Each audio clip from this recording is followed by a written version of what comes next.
ठाण्यात गणेश नाईक यांच्या जनता दरबारामध्ये ठाकरेंच्या शिवसेनेचे कल्याण जिल्हा प्रमुख सध्या उपस्थित आहेत। डोंबिवलीतील 65 अनधिकृत इमारतीसाठी दीपेश म्हात्रे यांनी नाईकांना साकडं घातलाय।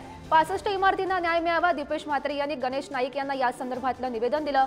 डोंबिवलीतील 65 अनधिकृत इमारती संदर्भात उच्च न्यायालयानं पाडण्याविषयी घेतलेल्या निर्णयाविरोधात न्याय मागण्यासाठी उद्धव ठाकरे यांच्या शिवसेनेचे कल्याण जिल्हा प्रमुख दीपेश म्हात्रे हे वनमंत्री गणेश नाईक यांच्या ठाण्यातील जनता दरबारामध्ये दाखल झालेत।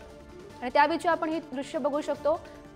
आज ठाण्यात गणेश नाईक यांचा जनता दरबार सध्या सुरू आहे आणि त्याचमध्ये ठाकरेंच्या शिवसेनेचे कल्याण जिल्हा प्रमुख दीपेश म्हात्रे हे उपस्थित होते आणि त्यांनी गणेश नाईक यांना साकडं घातल्याचं बघायला मिळतंय। डोंबिवलीतील 65 अनधिकृत इमारतींसाठी त्यांनी निवेदन सुद्धा दिलंय।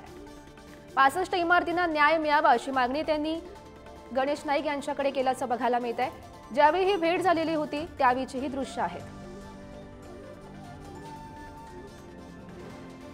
डोंबिवलीतील 65 अनधिकृत इमारती संदर्भात उच्च न्यायालयानं पाडण्याविषयी घेतलेल्या निर्णयाविरोधात न्याय मागण्यासाठी खरं तर दीपेश म्हात्रे हे वनमंत्री गणेश नाईक यांच्याकडे पोहोचलेले आहेत। आज ठाण्यामध्ये जनता दरबार खरं तर गणेश नाईक यांचा भरतोय।